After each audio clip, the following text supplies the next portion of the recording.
Time for your Week 8 Friday Night Phenoms, brought to you by the fine folks at Spherion, Mid-Ohio. Another countdown means another appearance by the athlete. Bodpegn Milller leads off this time after another spectacular performance, 186 yards on the ground, while adding another 265 through the air and 4 scores. That's now 25 total touchdowns on the year for what should be one of 2 Mr. Football candidates from our area and from the MOAC.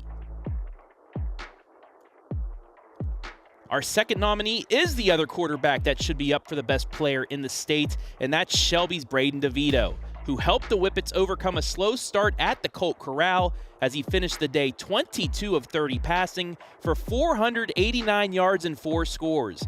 He now has 34 total touchdowns ahead of the big one Friday night as Devito and Miller will meet at Shelby, with the winner getting major bragging rights in the Mr. Football voting as well for their team in the state rankings.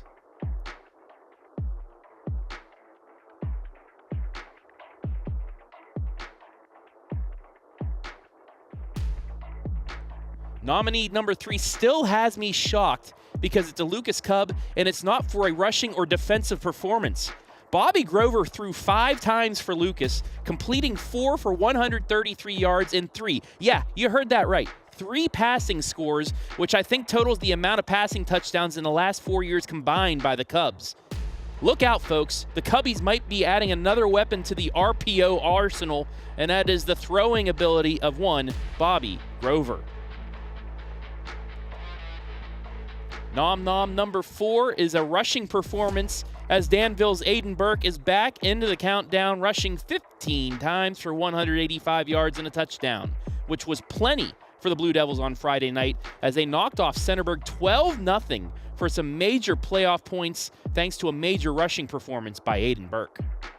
Nominee number 5 provided most of the Northmor Golden Knight offense on Friday night as the Tavon Austin of the KMAC, Cowin Becker, was at it again, catching 4 balls for 43 yards and the only 2 Northmor touchdowns on the night.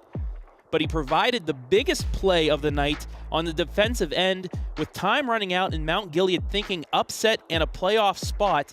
He picked off Cole Fricky right here to keep the Golden Knights undefeated and on the way to possibly their first conference championship since 1982. Our 6th nominee takes us back to Tough Street Stadium, where Aidan Burke shined for the Blue Devil offense, but Josh Byers got it done on the defensive side, filling up all the D stats as he led the team in tackles with 14, recorded 2 sacks, forced a fumble, and intercepted a Centerburg pass in the red zone as he helped the Blue Devils shut out the Trojans 12-0.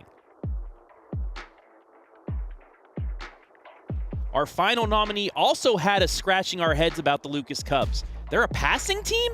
Well, Tim Daley showed that on Friday, being the recipient of 3 of Grover's 4 completions for 122 yards and 2 scores, including a top play nominee touchdown catch as the Cubs blanked North Central 50-0.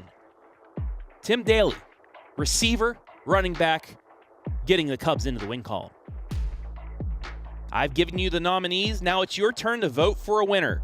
Put the number of the nominee you like in the comments section below, and we will have the winner on Friday night during the Pigskin.